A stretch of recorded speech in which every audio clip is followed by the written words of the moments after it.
News 28 मराठीमध्ये आपले स्वागत आहे। आजच्या मोठ्या बातम्यांबद्दल बोलूया। मोठ्या उत्साहात झाले सिनेस्टार जॅकी श्रॉफ यांचे आगमन। सांगली जिल्हा खानापूर तालुका खानापूर आटपाडी विधानसभा मतदारसंघात पर्यावरण संवर्धनाचा एक अनोखा आणि प्रेरणादायी उपक्रम सध्या चर्चेचा विषय ठरत आहे। आपल्या विजयातील प्रत्येक मताला एक झाड अशी संकल्पना मांडत आमदार सुहास बाबर यांनी सुरू केलेल्या ट्री आर्मी अभियानाला आता चक्क बॉलिवूडचीही साथ लाभली आहे। या अभियानात सहभागी होण्यासाठी ज्येष्ठ अभिनेते आणि पर्यावरणप्रेमी जॅकी श्रॉफ यांनी खानापूर तालुक्यात हजेरी लावत उपक्रमाला नवी ऊर्जा दिली। लोकप्रतिनिधी म्हणून विकासकामांसोबतच पर्यावरण रक्षणाची जबाबदारीही पार पाडण्याचा निर्धार आमदार सुहास बाबर यांनी व्यक्त केला होता। निवडणुकीत मिळालेल्या मताधिक्याइतकी झाडे लावण्याचा संकल्प त्यांनी जाहीर केला आणि त्यातून ट्री आर्मी या व्यापक मोहिमेची निर्मिती झाली।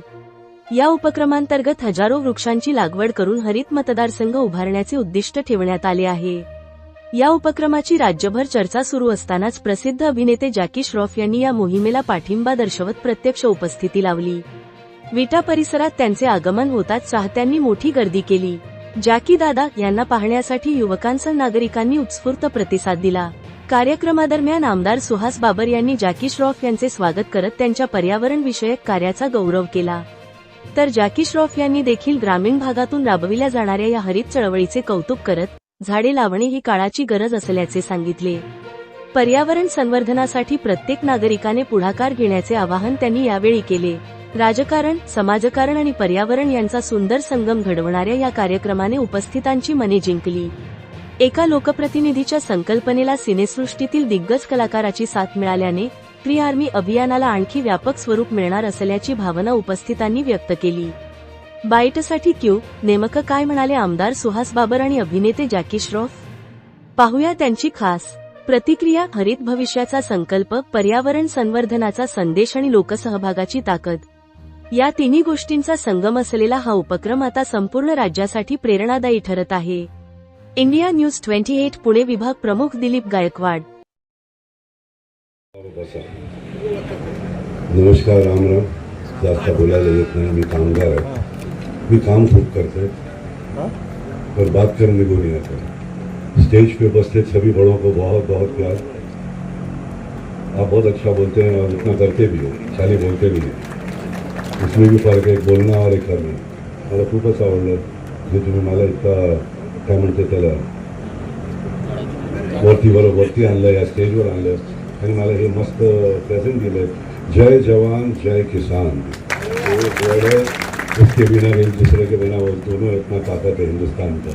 तो मेरे को उसका किसान का ये दिया, मेरा दिल बहुत अच्छा लगा। धन्यवाद, मला हे दिलं आणि भाकरी मस्त होत्या घरी, शपथ मस्त होता। किती दाबवलं मला माहित नाही, काउंट नाही केलं, पण हे बघितलं की तूप इतकं टाकले आणि काय बोलायचं नाही।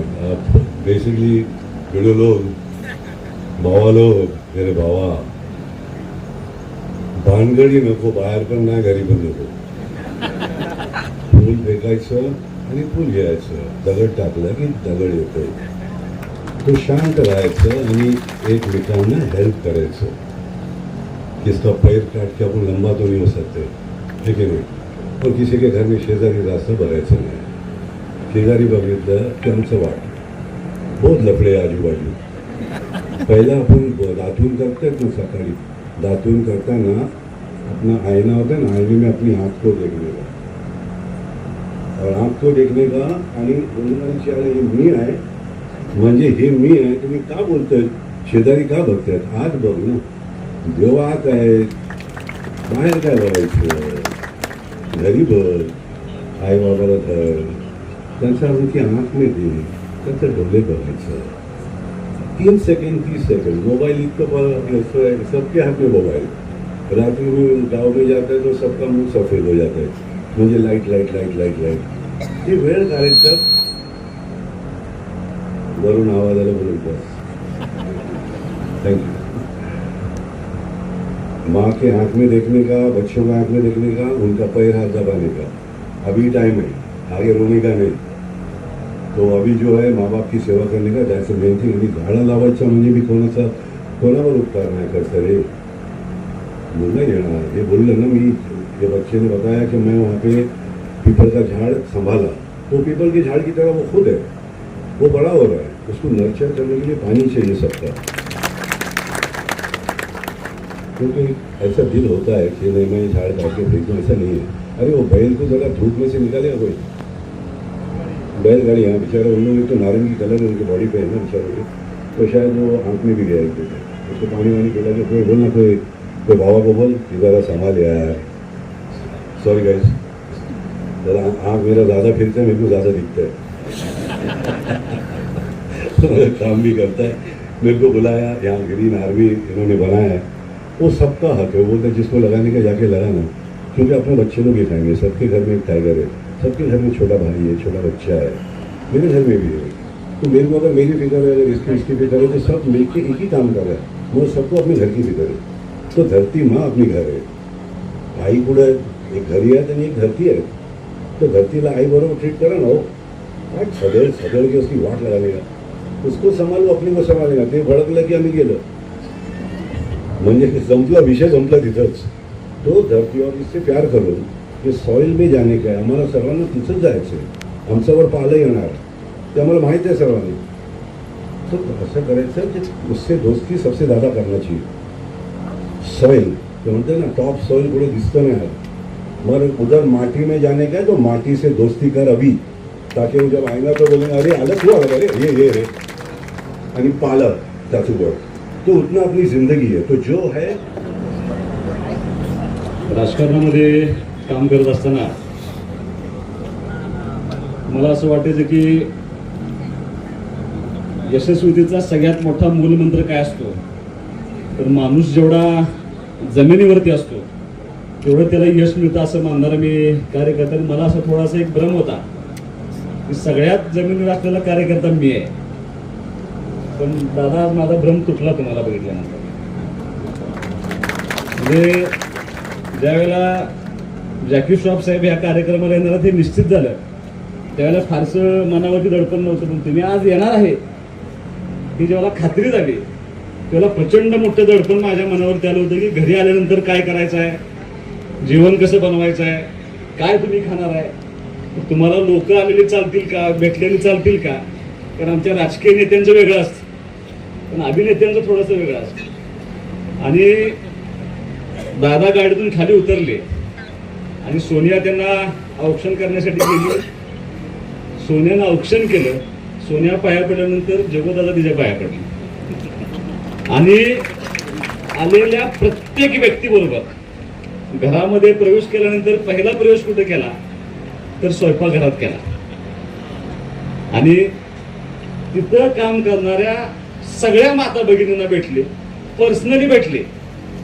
सगळ्यांच्यावर फोटो काढला, काय चालले काय नाही, मग कामगार असतील, ड्रायव्हर असतील, ह्या सगळ्यांशी भेटले, जेवढी लोक आली त्या सगळ्यांशी भेटले, सगळ्यांना वेळ दिला।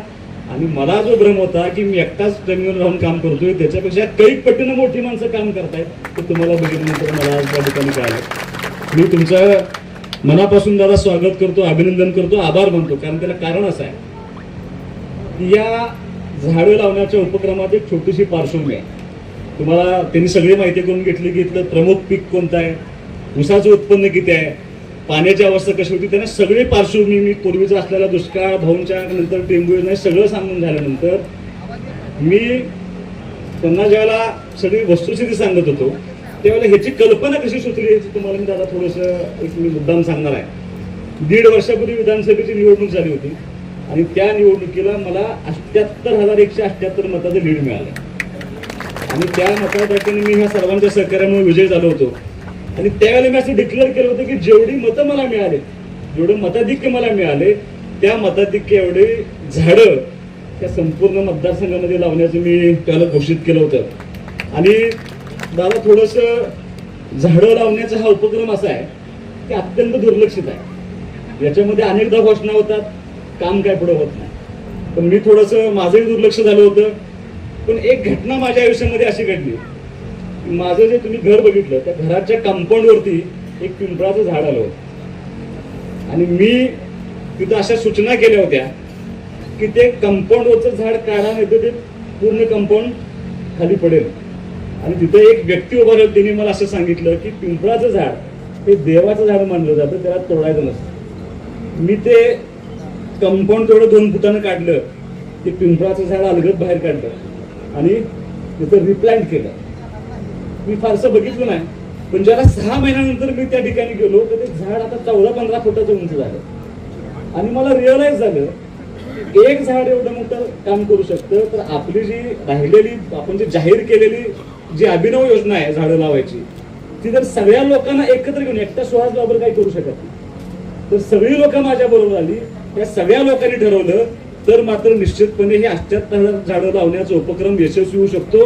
आणि त्यासाठी आम्ही एक आव्हान केलं, ट्री आर्मी नावाची एक संघटना करूया आणि आपण झाडं लावण्याचा उपक्रम हाती घेऊया म्हणून मी ज्याला आव्हान केलं त्याला प्रचंड मोठा प्रतिसाद मला या सगळ्या लोकांच्याकडून मिळाला. महाराष्ट्रभर पासून मला लोक विचारत आहेत की आम्हाला याच्यामध्ये सहभागी व्हायचं आहे आणि यथाशक्ती लोक मदत करतायत. कोण म्हणते मला तुम्हाला आम्ही वर्गणी देऊ इच्छितो, कोण म्हणते आम्ही झाडं डोनेशन करू शकतो. वाढदिवस साजरे होताना आता वयाच्या संख्येएवढी झाडं लावून वाढदिवस साजरा होतोय. दादा पॅटर्न बदलला आता वाढदिवस साजरा करायचा. आणि मला असं वाटतं की जो शब्द दिला, म्हणजे आज सुद्धा आपण जवळपास 4,000 झाडं लावतोय. श्रीकांत पाटणकर म्हणून आमचे एक दुकानदार आहेत, ते त्यांच्या वडिलांच्या स्मरणात मोठी 200 झाडं लावत आहेत. श्रीधर जाधव, रणजित पाटील यांनी खूप मोठी मदत केली. आळसंद ग्रामपंचायतनं 500 झाडं त्या ठिकाणी लावली होती. अनेक लोक असे आहेत की आज त्यांच्या आई वडिलांच्या वाढदिवसानिमित्त झाडं लावत आहेत. आज माहुली ग्रामपंचायत जेवढं मला विधानसभेच्या निवडणुकीला जेवढं लीड दिलं होतं तेवढी झाडं लावण्याचा त्यांनी आज घोषणा केली आणि त्यांनी आज 100 झाडं मला इथं आणून त्यांनी देण्याचा इथं प्रयत्न केलाय.